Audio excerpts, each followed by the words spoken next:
महत्वपूर्ण समाचार प्राप्त थई रह्या छे। बगदाणामां हुमलानी घटना जेना પડઘા ગાંધીનગર સુધી પડ્યા। કોળી સમાજના યુવક પર હુમલો, સીએમને રજૂઆત કરાઈ। કોળી સમાજના આગેવાનોએ સીએમને રજૂઆત કરી। ન્યૂઝ 18 સાથે કોળી સમાજના આગેવાનોની ખાસ વાતચીત। રજૂઆત અંગે એમએલએ હીરા સોલંકીનું નિવેદન। સૌરાષ્ટ્રના 15 એમએલએ 3 એમપી મંત્રીઓ હતા બેઠકમાં। કોઈ સમાજ સામે સમાજનો આ પ્રશ્ન નથી। આ પ્રશ્ન કોઈ રાજકીય નથી, કોઈનો દાવપેચ લેવાનો આ પ્રશ્ન નથી તેવું કહેવું છે હીરાભાઈ સોલંકીનું। સાચી દિશાએ તપાસની અમે રજૂઆત કરી છે। માયાભાઈ રજૂઆત કરે એ એમની વાત છે। મારી માયાભાઈ સાથે કોઈ વ્યક્તિગત દુશ્મની નથી। જેમણે વિડીયો બનાવ્યો એ લોકો કોણ છે? વિડીયોમાં અપશબ્દો બોલનારા સામે પગલાં લેવા જોઈએ। સુરેન્દ્રનગરના સાંસદ ચંદુભાઈ શિહોરાનું નિવેદન। કેસમાં હજુ પણ સાચા આરોપીઓ નથી પકડાયા।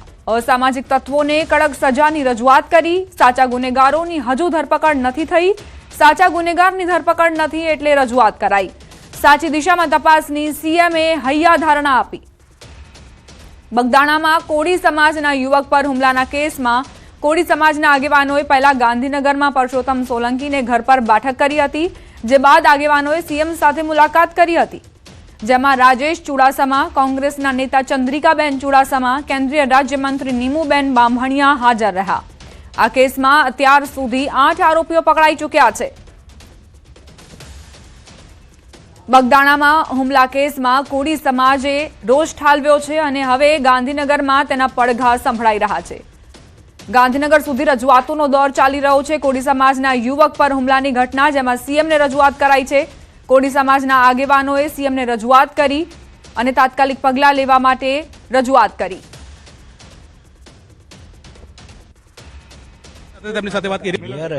मुख्यमंत्री साहेबे अमने धारासभ्योने बहु शांतिपूर्वक सांभळ्या छे।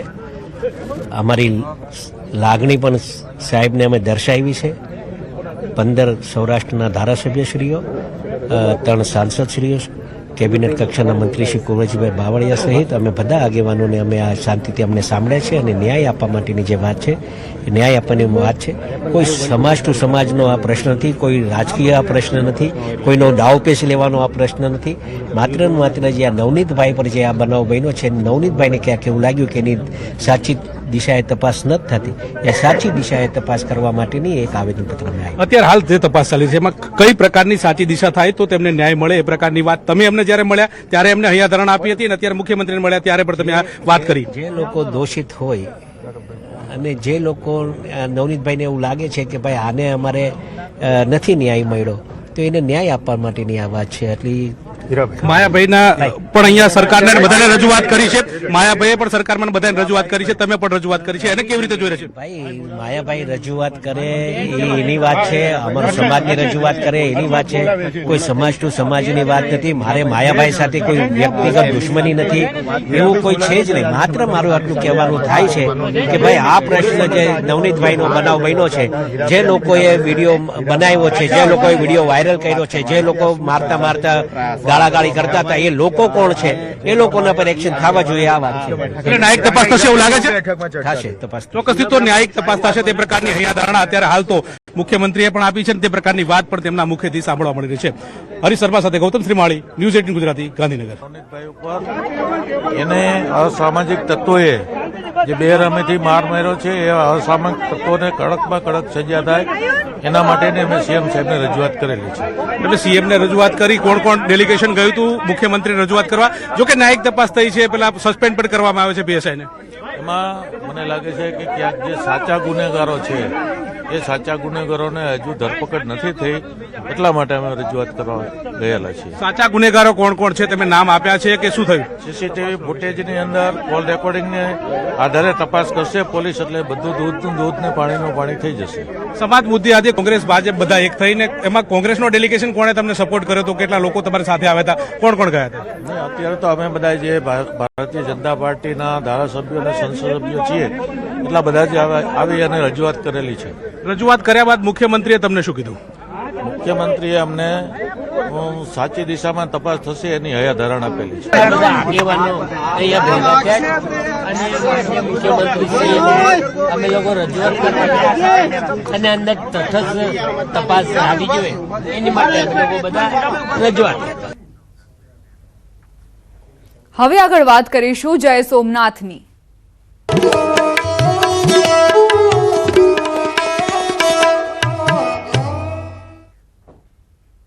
સોમનાથના ઇતિહાસને લઈને પીએમ મોદીએ બ્લોગ લખ્યો. કહ્યું, સોમનાથ આપણા ભારતીયોના અદમ્ય સાહસની ગાથા છે. 2024નું વર્ષ આપણા પવિત્ર શ્રદ્ધા સ્થળ સોમનાથ જ્યોતિર્લિંગ પર થયેલા પ્રથમ હુમલાની 1000મી વર્ષગાંઠ છે. વારંવારના હુમલાઓ છતાં આપણું સોમનાથ મંદિર હજુ પણ અટલ ઊભું છે. સોમનાથ ખરેખર ભારત માતાના લાખો બહાદુર પુત્રોના સ્વાભિમાન અને અદમ્ય હિંમતની ગાથા છે, જેમની માટે તેમની સંસ્કૃતિ અને સભ્યતા હંમેશા સર્વોપરી રહ્યા છે. બ્લોગમાં પીએમ મોદીએ લખ્યું કે સોમનાથ આ શબ્દ સાંભળીને આપણા મન અને હૃદય ગર્વ અને શ્રદ્ધાથી ભરાઈ જાય છે. ભારતના પશ્ચિમ કિનારે પ્રભાસ પાટણ નામના સ્થળે ગુજરાતમાં સ્થિત સોમનાથ ભારતના આત્માનું શાશ્વત રૂપ છે. દ્વાદશ જ્યોતિર્લિંગ સ્ત્રોત્રમાં ભારતના 12 જ્યોતિર્લિંગોનો ઉલ્લેખ છે. જ્યોતિર્લિંગનું વર્ણન સૌરાષ્ટ્ર સોમનાથમ ચ પંક્તિથી શરૂ થાય છે, જેનો અર્થ થાય છે જ્યોતિર્લિંગોમાંના સોમનાથનો ઉલ્લેખ સૌપ્રથમ થાય છે. આ પવિત્ર સ્થળના સભ્યતા અને આધ્યાત્મિક મહત્વનું પ્રતીક છે. અનાદિકાળથી સોમનાથ જીવનના તમામ ક્ષેત્રોના લોકોને જોડતું રહ્યું છે. સદીઓ પહેલા કલિકાલ યુગના સર્વજ્ઞ ઋષિ પૂજ્ય જૈન સાધુ હેમચંદ્રાચાર્ય અહીં આવ્યા હતા અને તેમની પ્રાર્થના પછી કહ્યું હોવાનું કહેવાય છે. આજે પણ દાદા સોમનાથના દર્શનથી એક સમાન લાગણી થાય છે, મન સ્થિર થઈ જાય છે અને કંઈક દિવ્ય અને અવ્યક્ત આત્માને ઊંડાણપૂર્વક સ્પર્શે છે. 1026માં પ્રથમ આક્રમણના 1000 વર્ષ પછી 2026માં પણ સોમનાથનો સમુદ્ર એ જ તીવ્રતાથી ગર્જના કરે છે અને કિનારા પર અથડાઈ રહેલા મોજા તેની સંપૂર્ણ વાર્તા કહે છે. તે મોજાઓની જેમ સોમનાથ વારંવાર ઉભરી આવ્યું છે. ભૂતકાળના આક્રમણકારો સમયની ધૂળ બની ગયા છે. તેમના નામ હવે વિનાશના પ્રતીકો તરીકે લેવામાં આવે છે. તેઓ ઇતિહાસના પાનાઓમાં ફક્ત ફૂટનોટ્સ છે, જ્યારે સોમનાથ હજુ પણ તેજસ્વી આશા ફેલાવતું ઊભું છે. સોમનાથ આ દર્શાવે છે કે નફરત અને કટ્ટરતામાં વિનાશની વિકૃત શક્તિ હોઈ શકે છે, પરંતુ શ્રદ્ધામાં સર્જનની શક્તિ છે. લાખો ભક્તો માટે સોમનાથ આશાનો શાશ્વત અવાજ છે. તે શ્રદ્ધાનો અવાજ છે જે આપણને ખંડેર થયા પછી પણ ઊભા થવાની પ્રેરણા આપે છે. પીએમ મોદીએ બ્લોગમાં ઉમેર્યું કે જો હજારો વર્ષ પહેલા નાશ પામેલા સોમનાથ મંદિરને તેના સંપૂર્ણ ગૌરવમાં પુનઃ સ્થાપિત કરી શકાય છે, તો આપણે 1000 વર્ષ પહેલાના સમૃદ્ધ ભારતને ફરીથી બનાવી શકીએ છીએ. ચાલો આ પ્રેરણા સાથે આગળ વધીએ, એક નવા સંકલ્પ સાથે એક વિકસિત ભારત બનાવવા માટે. એક એવું ભારત જેની સભ્યતાનું જ્ઞાન આપણને વૈશ્વિક કલ્યાણ માટે સતત પ્રયત્નશીલ રહેવા માટે પ્રેરણા આપે છે.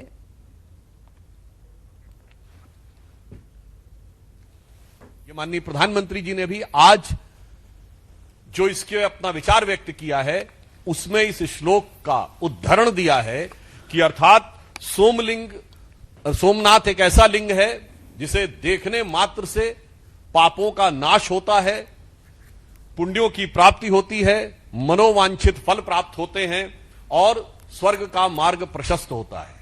यह सिर्फ एक आस्था का विषय नहीं है, इसका महत्व भारत के लिए क्या था. પીએમ મોદી 11 જાન્યુઆરીએ સોમનાથની મુલાકાતે આવશે. 8 થી 11 જાન્યુઆરી સુધી કાર્યક્રમ યોજવામાં આવશે. સોમનાથમાં આધ્યાત્મિક અને સામાજિક કાર્યક્રમનું પણ આયોજન કરવામાં આવ્યું છે. ફરી એક વખત પ્રધાનમંત્રી મોદી માદરે વતન આવશે અને આ વખતની મુલાકાત તેમની એટલે પણ ખાસ કારણ કે 11 જાન્યુઆરીએ તેઓ સોમનાથની મુલાકાત લેશે. સોમનાથને લઈને તેમણે જે બ્લોગ લખ્યો છે તેમાં પોતાની લાગણીઓ, પોતાની ભાવનાઓ અને ભારતીય સંસ્કૃતિ, ભારતની સહનશીલતા વિશે ઉલ્લેખ કર્યો છે. કઈ રીતે 1000 વર્ષ પહેલા સોમનાથ મંદિરને તહેસ નહેસ કરી નાખવામાં આવ્યું હતું, આક્રમણકારીઓએ કઈ રીતે તેને લૂંટ્યું હતું, તેમ છતાં પણ આજે આ સોમનાથ મંદિર અડીખમ છે અને એવી જ રીતે ભારતે પણ પ્રેરણા લઈને આગળ વધવું જોઈએ. સુરતમાં ઝડપાયેલા નકલી ઘી મામલે મોટો ખુલાસો. ₹150માં તૈયાર થઈ જતું નકલી ઘી. ₹350માં વેચતા હતા નકલી ઘી, 6 મહિનાથી વેચાણ કરતા હતા. 2 લાખથી વધુનો મુદ્દામાલ જપ્ત કર્યો. સુરતમાં નકલી ચીજવસ્તુઓની ભરમાર. તબેલાની આડમાં નકલી ઘી બનાવવાનું કારખાનું ઝડપાયું. લસકાણા વિસ્તારમાંથી નકલી ઘી ઝડપાયું. શુદ્ધ ઘીના નામે નકલી ઘીનું વેચાણ કરતા હતા. પોલીસે બાતમીના આધારે કૌભાંડ ઝડપી પાડ્યું. સોયાબીન ઓઇલ અને વેજીટેબલ ઓઇલમાં ઘી બનાવવાનું એસેન્સ ભેળવીને નકલી ઘી બનાવવામાં આવતું હતું.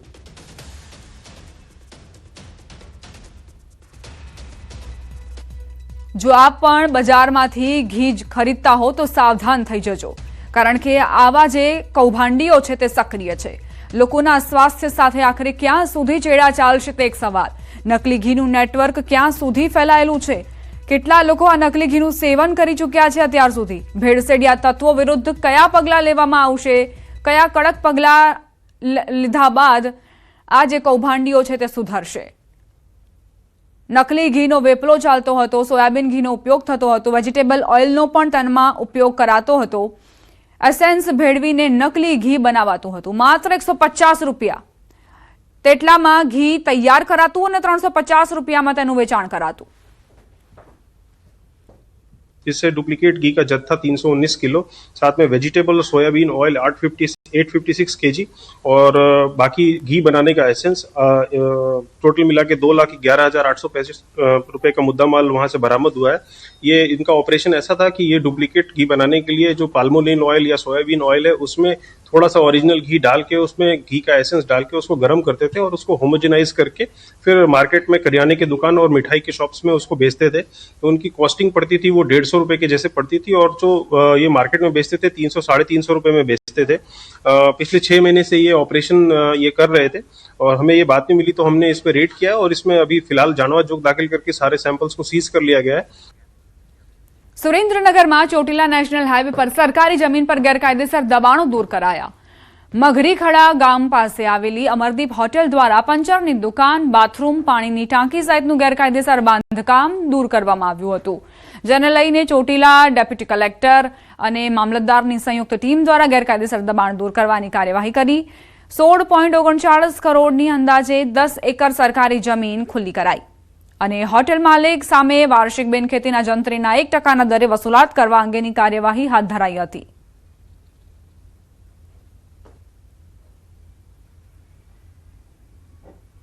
મોટા પ્રમાણની અંદર આ અમરદીપ હોટલ દ્વારા બાંધકામ કરવામાં આવેલું હતું અને સાથે સાથે એક પંચરની દુકાન, ટોયલેટ, બાથરૂમ બ્લોક, પાણીનો ટાંકો અને અન્ય ઓરડી એમ કરીને 5 એકર જમીનની અંદર આ પાકું બાંધકામ કરી અને દબાણ કરતા સત્રજીતભાઈ રાવતુભાઈ ખાચર દ્વારા આ જમીનનો ઉપયોગ છેલ્લા 10 વર્ષથી હોટલનું બાંધકામ કરીને કરવામાં આવતો હતો અને જેની કિંમત થાય છે 16,37,61,000 રૂપિયા. આ તમામ દબાણને આજે દૂર કરવામાં આવેલું છે. ઊંઝાના ગંજ બજારમાં વરિયાળીની આવક થઈ. હાલ દરરોજ 200 થી 300 બોરીની વરિયાળીની આવક થઈ રહી છે. બજારમાં વરિયાળીના ભાવ ગુણવત્તા મુજબ 2,000 થી 5,000 પ્રતિમણ બોલાઈ રહ્યા છે. ગત વર્ષ કરતા ઓછો ભાવ મળતા ખેડૂતોની હાલત કફોડી બની છે. તો વેપારીઓના મતે ગત વર્ષે વરિયાળીનું વાવેતર ઓછું થવાના કારણે ભાવ વધુ બોલાયા હતા. બીજી તરફ યાર્ડના ચેરમેને કહ્યું કે શરૂઆતમાં ભાવ ઓછા છે, પરંતુ જેમ જેમ સારી ક્વોલિટી આવશે તેમ તેમ ભાવ વધશે. હાલ નવી વરિયાળીની શરૂઆત થઈ ગઈ છે ગંજ બજારમાં. આજે આવક છે 200 બોરીની. જનરલી 200 થી 150 બોરી નવી આવક વરિયાળી ચાલુ થઈ ગઈ છે. અત્યારે ભાવ છે સારા માલના 3,000 થી 4,000 આસપાસ ભાવ છે અને મીડિયમ માલના 2,500 થી 3,000 ભાવ છે. ગત વર્ષે આ વરિયાળીના 6,000 થી 7,000 ભાવ હતા. એના કરતી ભાવ સારા ઓછા છે વરિયાળીમાં. ભાવ ખાસ નહીં. તમને કેટલા ભાવ મળ્યા? 2,050 ને 2,500 રૂપિયા. ગત વર્ષે કેવા ભાવ મળ્યા હતા? ગત વર્ષે તો અચ્છા કીધા. ગત વર્ષ કરતા ઓછા ભાવ મળ્યા હતા. ત્રીજો ભાગ વરિયાળીના ભાવ ઓછા છે. ઊંઝા યાર્ડમાં વરિયાળીની સિઝન હવે ધીરે ધીરે ચાલુ થઈ રહી છે. જે વહેલું વાવેતર થયું હોય એ ક્યાંક ને ક્યાંક 200 થી 300 બોરી જેટલી નવી વરિયાળીની આવક થઈ રહી છે અને એ વરિયાળી મોટાભાગે આબુ રોડ સાઈડની આવે છે અને એમાં અત્યારે હાલમાં લગભગ 2,000 થી ચાલુ થઈ અને 5,000 સુધીના ભાવો મળતા હોય છે. અમદાવાદના વસ્ત્રાલમાંથી દેશી તમંચો અને 4 જીવતા કારતૂસ તથા ધારદાર છરી સાથે 2 શખ્સોની ધરપકડ થઈ. ઝોન 5 એલસીબીએ બંને આરોપીઓ છોટુસિંહ કુશવા અને આયુષ યાદવની ધરપકડ કરી છે. મળતી વિગત મુજબ છોટુસિંહ 2 મહિના પહેલા થયેલી બોલાચાલીનો બદલો લેવા અને હત્યાના ઈરાદે હથિયાર લાવ્યા હોવાનું તપાસમાં સામે આવ્યું. સમગ્ર મામલે રામોલ પોલીસે વધુ તપાસ હાથ ધરી છે. પાસ પરમિટ વગરનું દેશી બનાવટનું તમંચો છે, જેના આધારે એલસીબી ટીમે તેઓ જ્યારે પોતાના વ્હીકલ એક્ટિવા સાથે પસાર થતા હતા તેમની પીછો કરી અને તેમને તપાસ્યા ત્યારે તેમની પાસેથી એક દેશી બનાવટનો તમંચો, 4 કારતૂસ લાઈવ તથા એક ધારદાર ચપ્પુ મળી આવેલું હતું. જેની સાથે ઝઘડો થયો હતો તેને મારવા માટે આ લોકો મર્ડરના ઈરાદે નીકળ્યા હતા. મહેસાણામાં તંત્ર સામે જ લોકોનો રોષ ભભૂક્યો. મહાનગરપાલિકા દ્વારા લેવામાં આવેલા નિર્ણય સામે સ્થાનિક રહીશોનો પ્રચંડ જન આક્રોશ જોવા મળ્યો હતો. શહેરના ગાંધીનગર લિંક રોડ પર પીવાના પાણીની સંપની નજીક ભૂગર્ભ ગટરનું પમ્પિંગ સ્ટેશન બનાવવાની કામગીરી શરૂ કરાતા લોકોમાં ભારે રોષ ફાટી નીકળ્યો છે. આ મુદ્દે મોટી સંખ્યામાં રહીશોએ મહાનગરપાલિકા કચેરી ખાતે પહોંચી રામધૂન બોલાવી અનોખો વિરોધ નોંધાવી હાઈરે કમિશનર હાય હાયના નારા લગાવ્યા હતા. બીજી તરફ મહાનગરપાલિકાના સત્તાધીશોએ હાલ પૂરતી આ કામગીરી રોકવાની વાત કરી હતી. વોટર ટ્રીટમેન્ટ ગંદા પાણીના નિકાલનો સંપ બનાવવાની વાત કરી છે અને એનું કામકાજ ચાલુ થઈ ગયું છે. 3 દિવસથી લોકો જાગૃત થયા છે. જાગૃત થવા છતાં એમને આ માહિતી મળવા છતાં નગરપાલિકાએ એ કામ ઝડપથી પૂરું કરવા માટેના પ્રયત્નો ચાલુ કરેલા છે. એટલે એનો વિરોધ કરી આજે લોકો ભેગા થયા છે. પીવાના પાણીની બાજુમાં સંપ હોવાના જો આખા ભારતમાં કોઈ જગ્યાએ પીવાના પાણીની અંદર આવો સંપ બાજુમાં નથી. ભવિષ્યમાં એવું બને તો આ સંપ લીકેજ થાય અને ઓલ ટોકીની અને નીચેના સંપની અંદર પાણી ખરાબ પાણી ઘૂસે તો માણસોના સ્વાસ્થ્યની હાનિકારક થાય અને ઇન્દોર જેવો કિસ્સો બને 100-200 માણસ મરી જાય. તો એના માટે આ રેલી કાઢી અને આ સંપ બંધ કરાવવા માટે અમે આની કાર્યવાહી કરવા તત્પર થયા છીએ. મહેસાણામાંથી પમ્પિંગ સ્ટેશન બની રહ્યું છે બાબતે લોકો આવ્યા હતા. એમની રજૂઆત એવી હતી કે પમ્પિંગ સ્ટેશન અને પાણીનો સંપ બહુ નજીક બની રહ્યો છે, એટલે પાણી મિક્સ થવાથી ઇન ફ્યુચર ગંદુ પાણી આવશે અને સ્વાસ્થ્ય માટે હાનિકારક રહેશે એવી રજૂઆત હતી. લગભગ 150-200 લોકો આવ્યા હતા. અમે એમને હાલ પૂરતું એવું કમિટમેન્ટ આપ્યું છે કે હાલ પૂરતું કામ બંધ કરાવીએ છીએ અને આપણે જોઈ લઈએ છીએ એનો ઓપ્શન શું અને આ બાબતે કોઈ તકલીફ ના પડે, કોઈ બેદરકારી ના રહી જાય એ બાબતે સ્થળ વિઝિટ કરીને જોઈ લઈએ છીએ. પણ હાલ ટેમ્પરરી આ કામ આપણે બંધ કરીએ છીએ. ગાંધીનગરના સેક્ટર 24, 26 અને 28 તેમજ આદિવાડા વિસ્તારમાં દૂષિત પાણીથી ટાઇફોઇડના કેસ સામે આવ્યા. પાણીની પાઇપલાઇન લીકેજ થતા બાળકો તેમજ સ્થાનિકો ટાઇફોઇડની ચપેટમાં આવ્યા. આ મામલે કેન્દ્રીય ગૃહમંત્રી અમિત શાહે ડેપ્યુટી સીએમ હર્ષ સંઘવી જિલ્લા કલેક્ટર સાથે સંપર્કમાં રહી વર્તમાન પરિસ્થિતિ અંગે વિગતો મેળવી યુદ્ધના ધોરણે કામગીરી કરવા સૂચના આપી. તેમજ ગાંધીનગર સિવિલ હોસ્પિટલ ખાતે પીડિત દર્દીઓ અને સગા માટે ભોજનની સુવિધા સુનિશ્ચિત કરવા અંગે પણ સૂચના આપી. પાઇપલાઇનનું તાત્કાલિક સમારકામ અને આ દુર્ભાગ્યપૂર્ણ સ્થિતિનો ફેલાવો વધુ ન થાય તે માટે આસપાસના વિસ્તારોમાં પણ પાઇપલાઇનની સઘન ચકાસણીના આદેશ આપ્યા છે. હાલ 94 દર્દી સારવાર લઈ રહ્યા છે. 75 હેલ્થ ટીમ દ્વારા સર્વે કરાયો છે. પાણી ઉગાડીને પીવા તેમજ બહારનો ખોરાક ન ખાવા લોકોને સલાહ આપવામાં આવી. રોગચાળાના નિયંત્રણ માટે પાણીના સુપર ક્લોરિનેશનની કાર્યવાહીને વેગવંતી બનાવવામાં આવી છે. जिला में पूरी एक टीम बनाई गई है, महानगर पालिका द्वारा भी पूरी एक टीम बनाई गई है. पानी का जो प्रॉब्लम था वो पूरी तरह से क्लियर कर लिया गया है और सभी कनेक्शंस और खास तौर पे कल ही 367 जितने पानी के टेस्ट लिए गए थे, सभी टेस्ट होके आ गए हैं. सभी मरीजों की देखभाल के लिए 22 डॉक्टरों की टीम बनाई है. इंसेंटिव स्पेशलिस्ट भी 3 लोगों को वहाँ पे रखा गया है. આદિવારમાં પાણી બોરનું બી આવે, તરેનું પરેશનું બી આવે, ટાંકીનું અને આદિવારમાં પાણી ગટરનું બી આવે અંદર પાણી. એ બધું પાણી અંદર આવવાથી પબ્લિક બધી બીમાર છે. બી મારા ઘરમાં 2 જણ બીમાર છે. આખા આદિવારમાં 150 થી 200 માણસ બીમાર છે. બી હાલે ગટરનું પાણી બી મિક્સ આવે. મેં કમ્પ્લેન કરી તો કમ્પ્લેન અમારી કોઈ નોંધતું નહીં, આપતા બી નહીં હરખું કરવા.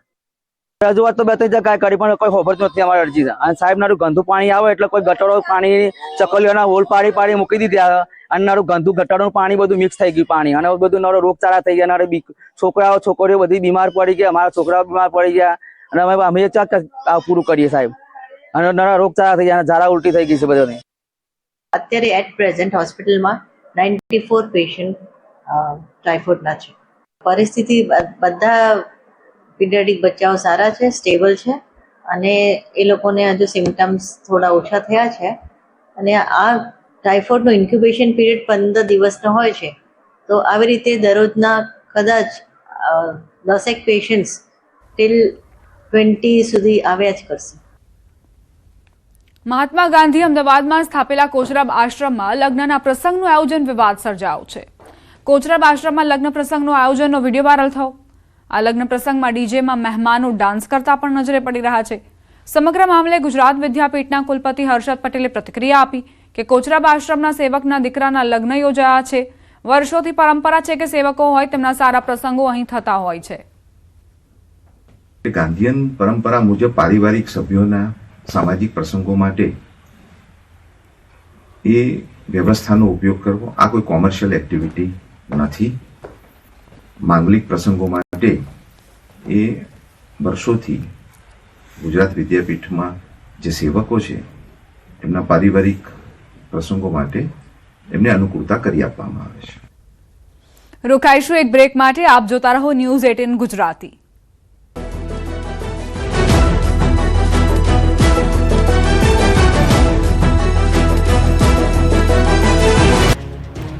કડકડતી ઠંડી અને બરફ વર્ષાની મજા માણવી હોય તો જમ્મુ કાશ્મીર જવાની જરૂર નથી. ગુજરાત પાસે હિલ સ્ટેશન માઉન્ટ આબુ પહોંચી જાઓ. રાજસ્થાનનું હિલ સ્ટેશન માઉન્ટ આબુમાં કાશ્મીરના ગુલમર્ગ જેવું વાતાવરણ જોવા મળી રહ્યું છે. ગુજરાતીઓના સૌથી મનપસંદ માઉન્ટ આબુમાં હાલ કડકડતી ઠંડી પડી રહી છે. આ સાથે શીત લહેર પણ ફૂંકાઈ રહી છે. હાલ માઉન્ટ આબુનું તાપમાન માઇનસમાં પહોંચી ગયું છે, જેથી ચારે બાજુ બરફની ચાદર પથરાઈ ગઈ છે. મેદાન હોય કે ગાર્ડન, બહાર પાર્ક કરેલા વાહનો કે ખુરશી હોય કે ટેબલ, તમામ જગ્યાએ બરફનું સામ્રાજ્ય છવાયું છે. હોટલોની બહાર રાખેલા ફર્નિચર પર બરફની ચાદર જામી ગઈ છે અને નક્કી તળાવની દિવાલો પર પણ બરફની પરત જોવા મળી, જેથી રજાની મજા માણવા પહોંચેલા ગુજરાતીઓ સહિતના પ્રવાસીઓને મોજ પડી ગઈ છે. પ્રવાસીઓને જમ્મુ કાશ્મીર પહોંચી ગયા હોય તેવો અહેસાસ થઈ રહ્યો છે. માંડવિયા હોય, જે આપણા પ્રસંગો હોય એ ટાળા પ્રમાણે રોકડમાં ઓઢમણું કરવાનું રહે છે. મામેરામાં ઓછામાં ઓછા એ 11,000 અને વધુમાં વધુ જે ઢાલમાં મેળવાના એ 1,51,000 થી વધારે જાહેરમાં કોઈ રકમ મૂકી શકાશે નહીં. બનાસકાંઠા, વાવ, થરાદ અને પાટણ જિલ્લાના ઠાકોર સમાજ દ્વારા દિયોદર તાલુકાના ઉગડધામ ઉગડજીની થાળી ખાતે વિશાળ બંધારણ મહાસંમેલનનું આયોજન કરવામાં આવ્યું. આ સંમેલનનો મુખ્ય ઉદ્દેશ ઉત્તર ગુજરાતના ઠાકોર સમાજ માટે એક આધુનિક અને સર્વગ્રાહી સામાજિક બંધારણની રચના કરી અમલીકરણ કરવાનો હતો.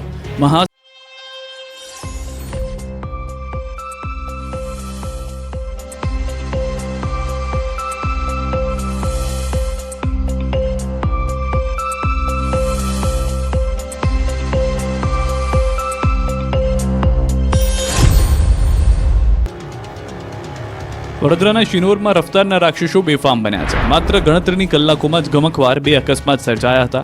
શિનોરમાં માલપુર પ્રાથમિક શાળા અને છાણભોઈ બસ સ્ટેન્ડ નજીક અકસ્માતથી રોડ રક્તરંજિત થઈ ગયો. પ્રાથમિક શાળા નજીક વળાંક પાસે પૂરપાટ આવતી કાર રોડ પરથી નીચે ઉતરી ગઈ.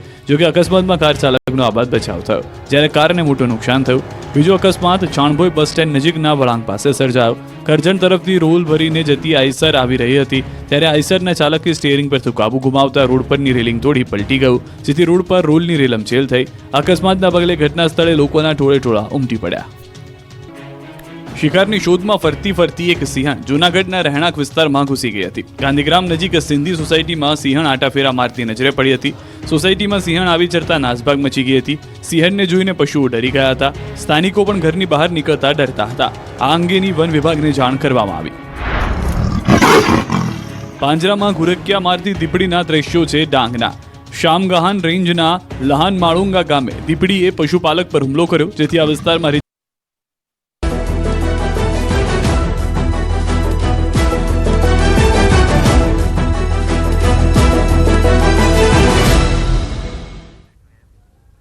Welcome back. Bhavnagar Somnath national highway પર તિરાડો પડી છે. 1.5 વર્ષમાં દાંતરડી બ્રિજમાં બીજી વખત તિરાડ પડી. તિરાડ પડતા તંત્રની કામગીરી પર સવાલ ઉઠ્યા. બ્રિજની ગુણવત્તાની સામે પણ સવાલો ઉઠ્યા છે. બ્રિજમાં તિરાડ પડતા વાહન ચાલકોમાં રોષ વ્યાપ્યો છે. વાહન ચાલકો જ્યારે આ બ્રિજનો ઉપયોગ કરતા હોય ત્યારે કોઈ દુર્ઘટના સર્જાય તો કોણ જવાબદાર, તેવા અનેક સવાલ અહીં ઉઠી રહ્યા છે. તંત્ર ઝડપી અહીં કામગીરી કરે, સમારકામ કરે તેવી માંગ પણ ઉઠી છે. ભાવનગર સોમનાથ નેશનલ હાઈવે પરની આ તસવીરો કે જ્યાં બ્રિજ પર તિરાડો પડી છે. 1.5 વર્ષમાં દાંતરડી બ્રિજની આવી સ્થિતિ થઈ છે. બીજી વખત અહીં તિરાડો પડી હોવાની જાણકારી પ્રાપ્ત થઈ છે. કરોડોના ખર્ચ છતાં આખરે કેમ નબળી કામગીરી થાય છે? શું આ બ્રિજની કામગીરીમાં પણ ભ્રષ્ટાચાર થયો છે? શું તંત્ર દુર્ઘટનાને આમંત્રણ આપી રહ્યું છે? રાહ જોઈ રહ્યું છે કે કોઈ દુર્ઘટના થાય અને ત્યારબાદ કામગીરી કરે? 1.5 વર્ષમાં જ તિરાડ પડી છે તો કેવી ગુણવત્તાનો ઉપયોગ થયો હશે, કેવી ગુણવત્તાના મટીરીયલનો ઉપયોગ થયો હશે આ બ્રિજને બનાવવામાં? હું અહીંથી ભાવનગરથી સોમનાથ હાઈવે ઉપર નીકળ્યો. દાંતરડી ગામ પાસે તિરાડુ રોડ માટે બહુ મોટી પડી ગઈ છે. એ લીધે અકસ્માત વારાખેડે થાય છે. અહીંથી નીકળવામાં જીવની આપણે જોખમ રહી છે.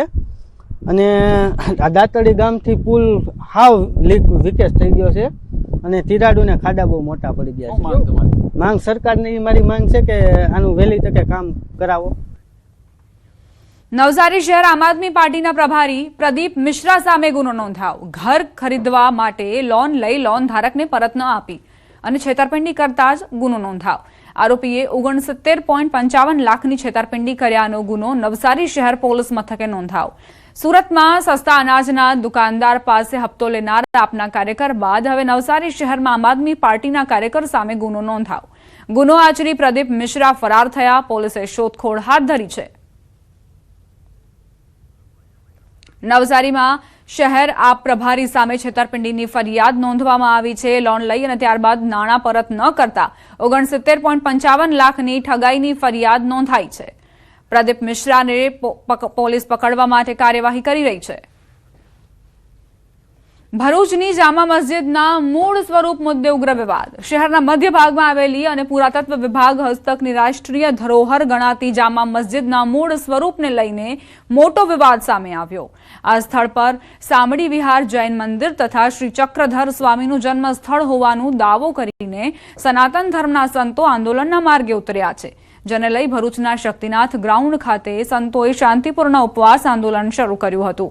સંતોએ આક્ષેપ કર્યો કે ભારત સરકારની માલિકીનું અને સંરક્ષિત રાષ્ટ્રીય ધરોહરનું સ્થળ હોવા છતાં ત્યાં નિયમોનું ઉલ્લંઘન કરીને ગેરકાયદે પ્રવૃત્તિઓ ચાલી રહી છે તથા સ્થળની ઐતિહાસિક ઓળખ બદલવાના પ્રયાસો થઈ રહ્યા છે. જેને લઈ પુરાતત્વ વિભાગ કડક કાર્યવાહી કરી આ ઐતિહાસિક સ્થળને તેના મૂળ સ્વરૂપમાં પુનઃ સ્થાપિત કરે તેવી માંગ કરાઈ હતી. એને જ્યારે અત્યારે કેટલાક વ્યક્તિ, કેટલાક સમાજના વિશેષ લોકો એને મસ્જિદનું સ્વરૂપ આપી રહ્યા છે, ત્યારે પુરાતત્વ વિભાગને અમારે જાગૃત કરવું છે કે જો તમે આ સ્થાપત્ય સંભાળ્યું છે તો એને મૂળ સ્થિતિમાં જાળવી રાખવું. એમાં જે કંઈ બીજું એને વિકૃત કરવા માટેના જે પ્રયત્નો થઈ રહ્યા છે, એનું નામ બદલવાનો પ્રયત્નો થઈ રહ્યા છે, એને દૂર કરવા માટે આ સંતોનો આગ્રહ છે અને આને વેળાસર સરકારે એના માટે સંજ્ઞા લેવી જોઈએ. રાજકોટથી શિયાળાની ફૂલ ગુલાબી ઠંડી વચ્ચે પક્ષીઓના મનોરમ્ય દ્રશ્યો સામે આવ્યા. શહેરના રૈયા ચોકડી ઓવરબ્રિજ વિસ્તારમાં ઢળતી સાંજે હજારો પક્ષીઓ આકાશમાં વિહરતા નજરે પડ્યા. આકાશમાં ઉડતા પક્ષીઓના શિસ્ત અને લયબદ્ધ ઉડાણના અનોખા દ્રશ્યો સર્જાયા. ઓવરબ્રિજ ઉપર ખૂબ જ નીચા પડતા પક્ષીઓને જોવા વાહન ચાલકો પણ થોડીવાર પોતાના વાહનોને બ્રેક મારી આ નજારો જોવા માટે ઊભા રહી ગયા. આ પક્ષીઓ જાણે એર શો કરતા હોય તે પ્રકારના દ્રશ્યો જોવા મળ્યા.